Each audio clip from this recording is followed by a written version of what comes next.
Good evening and a warm welcome. You're watching Education News Network, where we get you the latest developments in education at the top of this hour. We are in conversation with an eminent personality from the education fraternity. This personality has got several feathers to his cap. He started his career from the Al-Amin colleges in 1996. He's been associated with the DPS schools in Karnataka. He's also been the secretary of the Management of Independent CBSE Schools Association, and he's also been the founder and managing director of School of India, a CBSE school in Bangalore. Please put your hands together and welcome with us is Mr. Mansoor Ali Khan. Welcome, sir. Thank you. So tell us something. How has your journey been in education since you've been associated with the education fraternity from 1996? I guess there's a long journey to tell. Yeah. See, when in education, my father has been my inspiration. So he was the founder of Al-Amin institutions and founded them way back in the early 70s.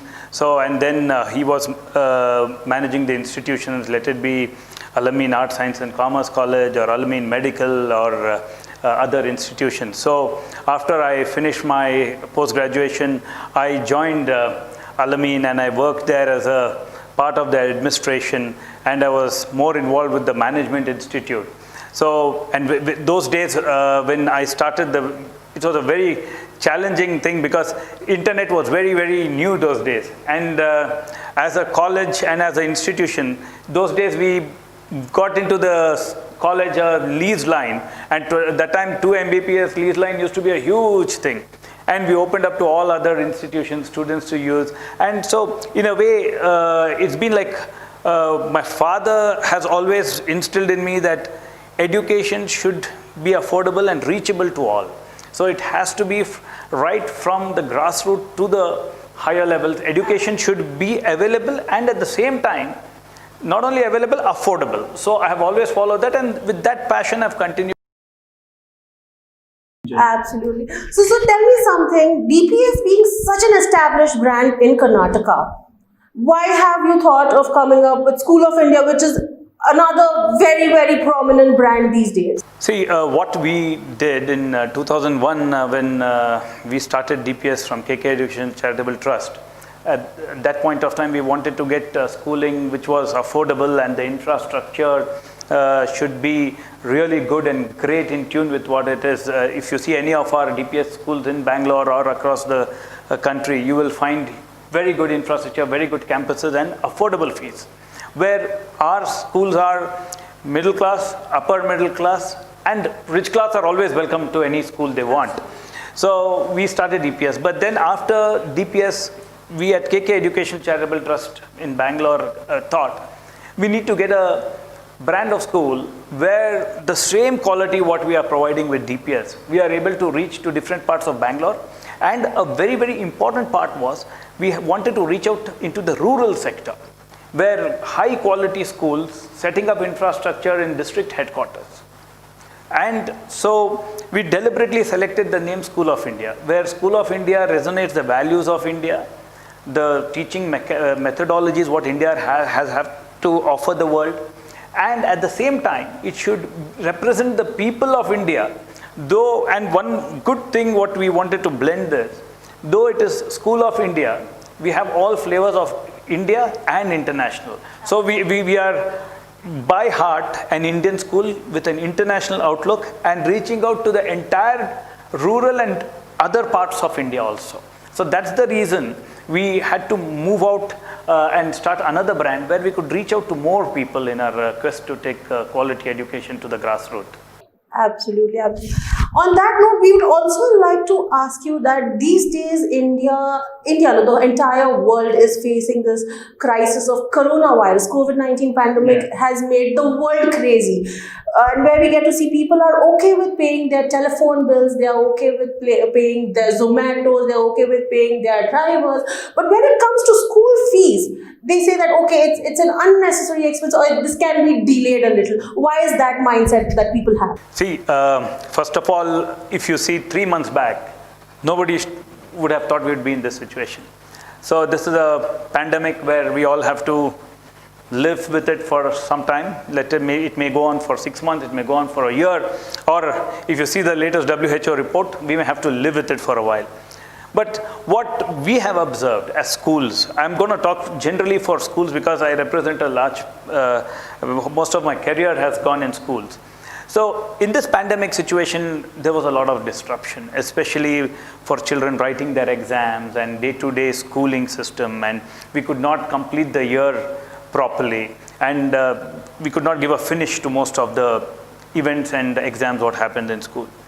But what happened then when the schools closed, the realization was maybe they're closed for when Janta curfew was announced and the 3 weeks lockdown, things will settle down. And now we see that at least we will be one of the last sectors to open the schooling system. So in that meantime, what happened? Most of the schools thought children, some went to a summer break, but when they come back after a month or two, the learning process cannot stop. Even in this pandemic, what I would go so far to say, like, apart from the doctors are doing a wonderful job, the nurses are doing a wonderful job, the police is doing a fantastic job, but teachers sitting at home silently are making the children go through the education process, getting used to the new atmosphere, online classes and all that.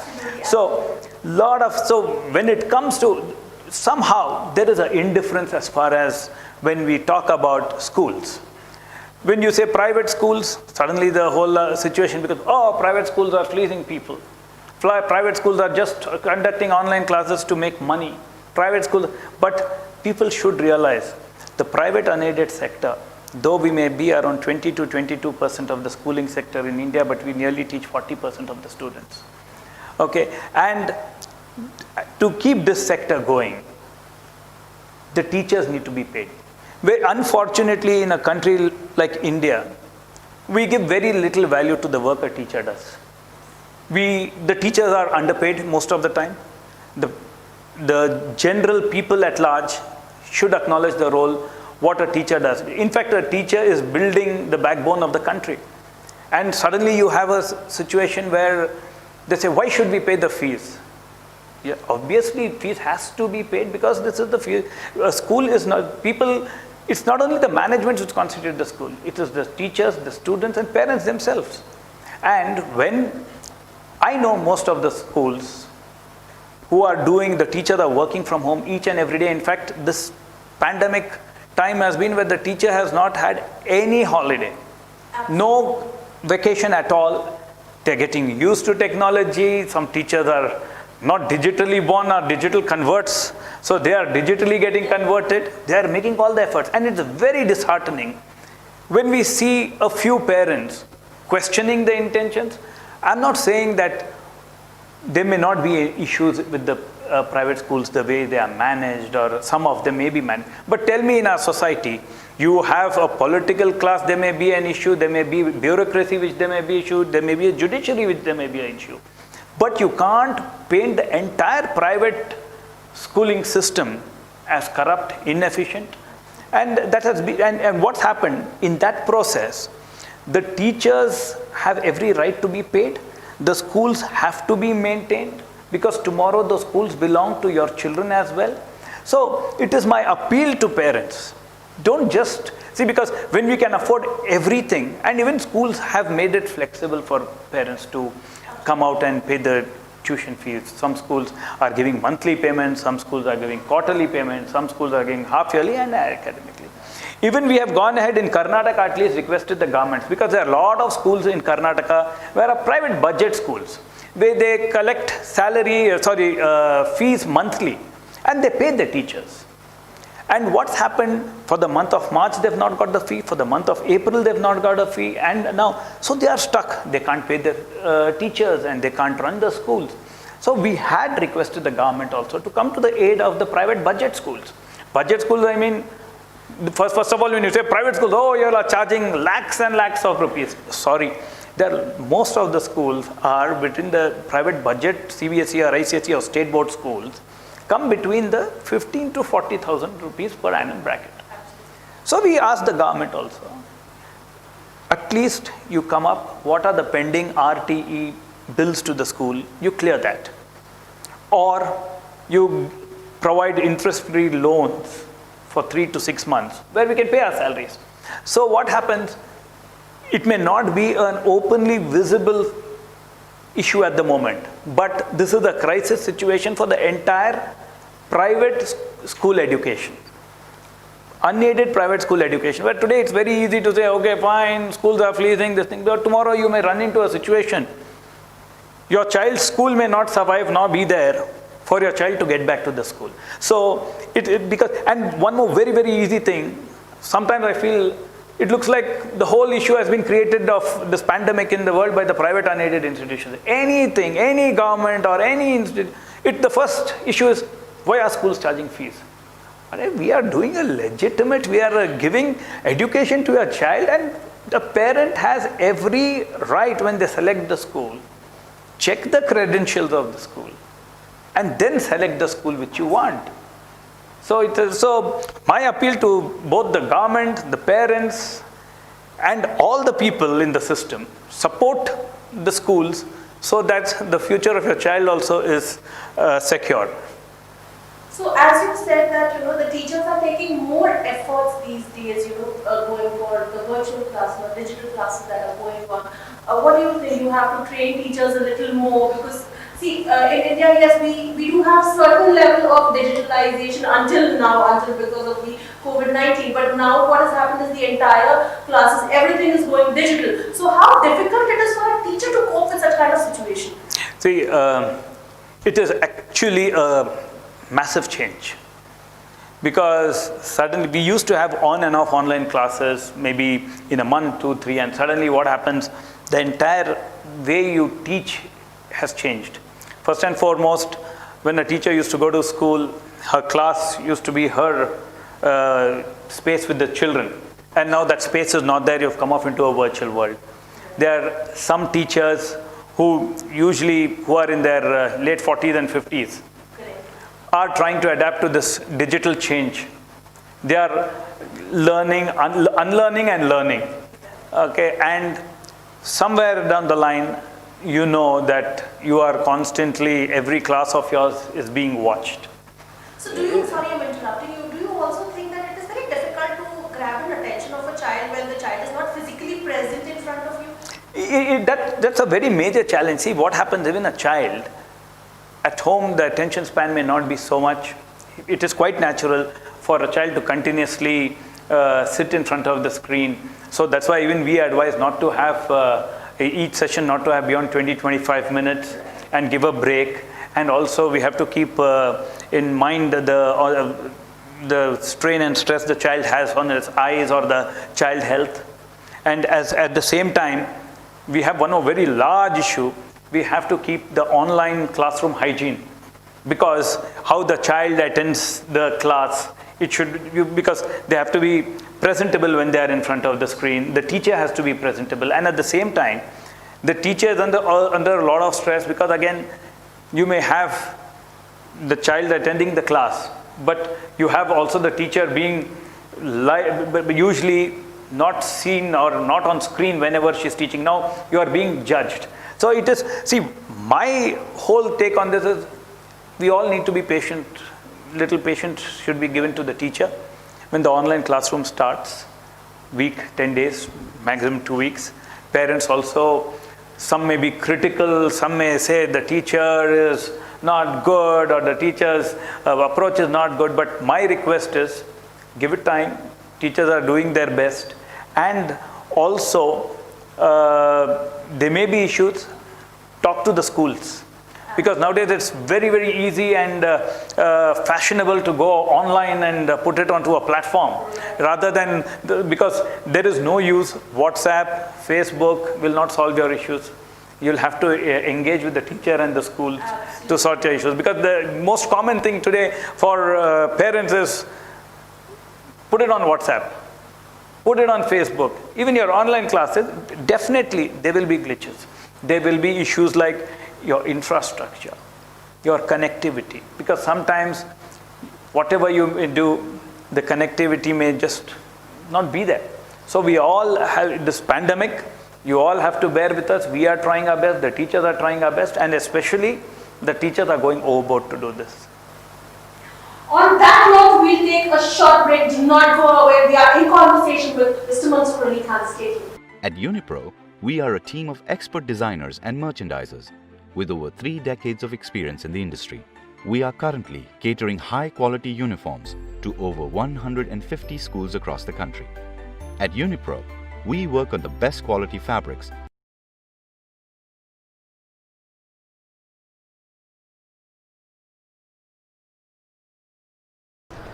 Thanks for staying tuned with us, and we are back after the break, and we are in conversation with Mr. Mansoor Ali Khan, who is sharing his thoughts with us on how COVID-19 is going to affect the coming schooling industry, how we're going to open up the schools, how difficult or how easy it's going to be for the education fraternity to function.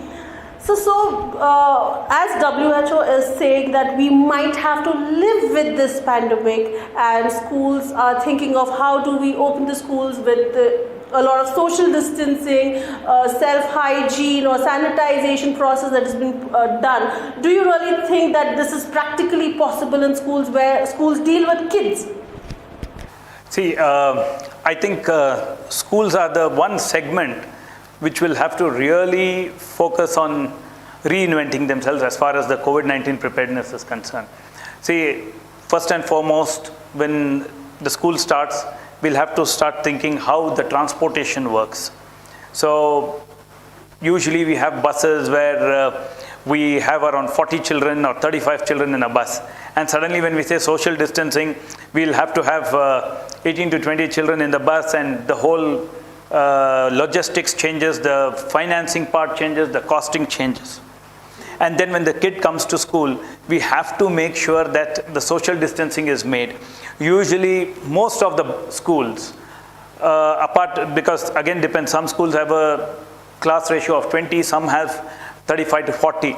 And when we say social distancing, so if a classroom is 40 in size, so you will have to have 20 in each class, so it becomes 2 classrooms. So when you want to have 2 classrooms, physical classrooms in the school, you will have to have 2 teachers. For example, if an English class of 40 students is divided into an English class of 20 each and 2 classes, you'll have to have 2 English classes. So what happens? Can a school afford to have 2 English teachers, keep the same fees, and create the same infrastructure, but how will the school be able to sustain? Okay, and apart from that, so in that situation, we may have to become innovative. Then still we've not got any directions as yet. Some schools are thinking odd and even plan, where they split the school for Monday, Wednesday, Friday, a batch comes in, and the second batch comes in on Tuesday, Thursday or Saturday. Some schools are planning to have in 2 shifts.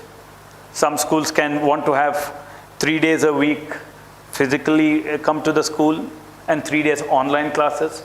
So this is a very fluid situation. We are still waiting for guidelines from the CBSE and the respective governments as to how the schools and things will proceed in future. When you talk about odd and even or splitting up the classes into 2, odd and even, that means you want to repeat the curriculum for 2 days. The similar content would be taught for 2 days.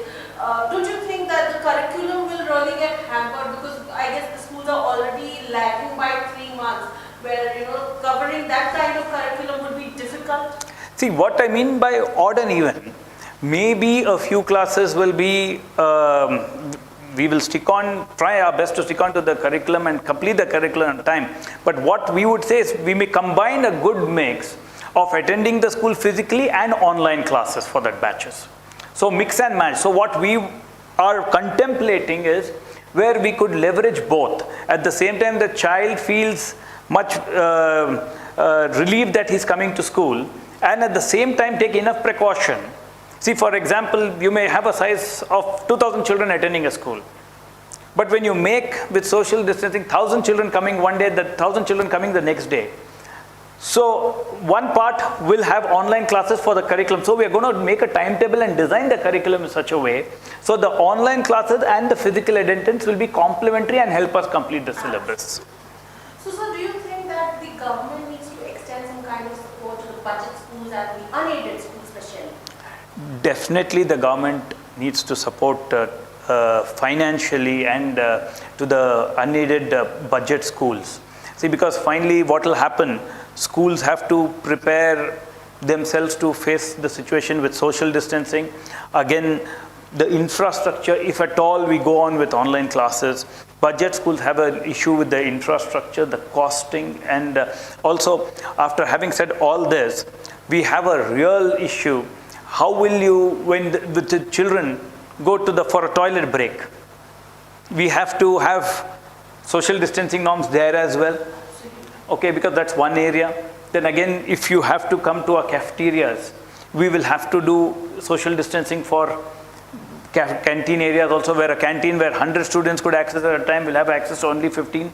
And how we prepare, how we have a hygienic atmosphere for the children, and all this costs investment. For example, if a child is coming into the schools have to check their temperature, sanitization. Again, we have to, some schools are planning to have thermal scanning for their students coming in. Parents, again when parents come in, so it involves a suddenly, now we are in a catch-22 situation where you say, schools, we will not, the governments and everywhere, schools should not increase fee.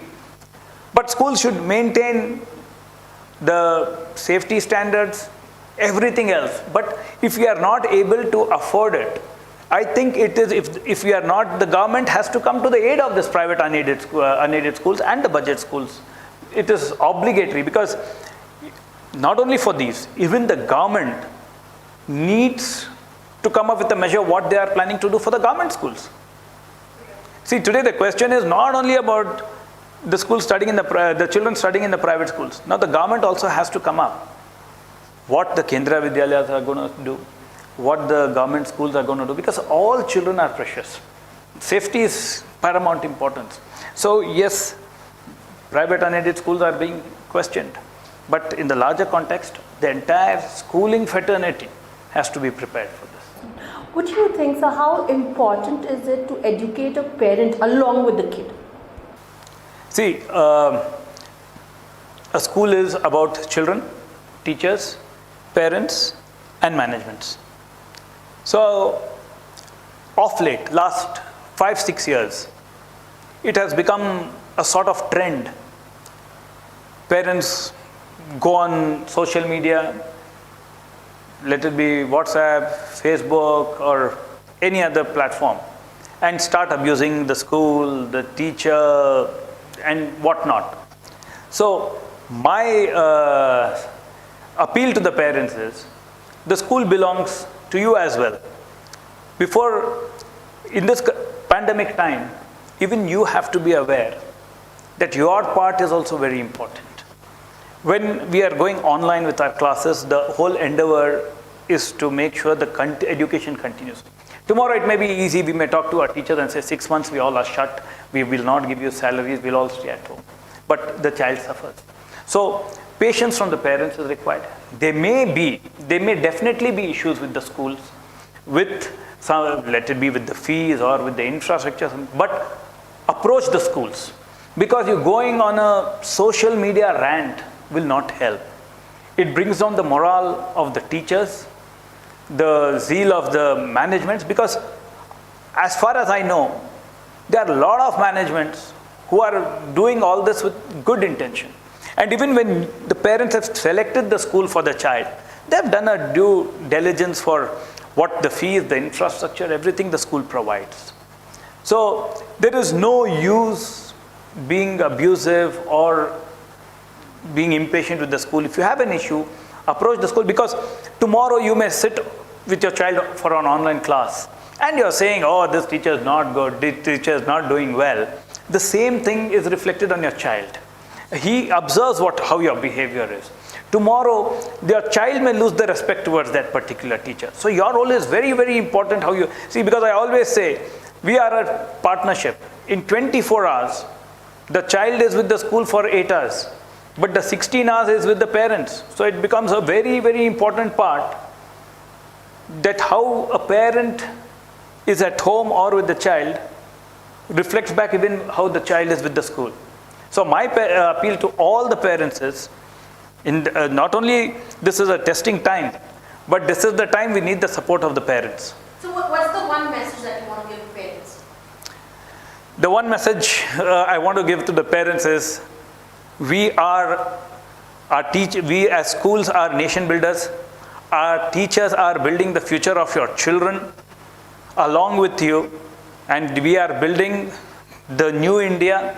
Because let me tell you one thing, the children of today will not forget what the times and situations they're seeing today, and they will be observing you, the teachers, the managements. What we do for our children today is what we will see in India 15-20 years later. So please, it's a joint effort we all are doing, and I request parents to be patient with us and be partners with us in this change we are trying to get. Absolutely. On that note, we'll move on to our last question for the evening. So since you've been in this long journey of education, what would that one message or one thought that you would like to give to all the educators and all the owners of the school who are trying to deal with this kind of crisis situation that the world is facing today? See, my message to my fellow educators is that like the schooling fraternity is there as a backbone, we are the backbone of the country. So where we provide the basis for a child, what he or she can become tomorrow for the country. So as we do our job, my appeal to my fellow educators and management is, this is a testing time, difficult time.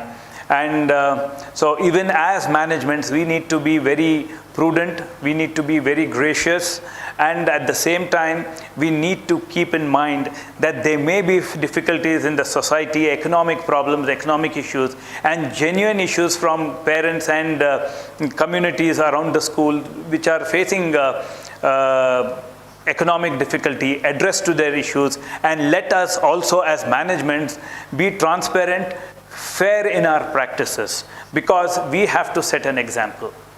Thank you so much, sir. Thank you so much for accepting our invitation and coming to our studio with so much of time and chatting with us. This was really pleasure talking to you, and I had great fun with this wonderful conversation. And I do think our viewers also did enjoy this chat show as much as I did having a conversation with you. For more such videos, do not forget to log on to theenn.com and do not forget to like, share, comment and subscribe. For now, signing off, Vibha Raj. Thank you.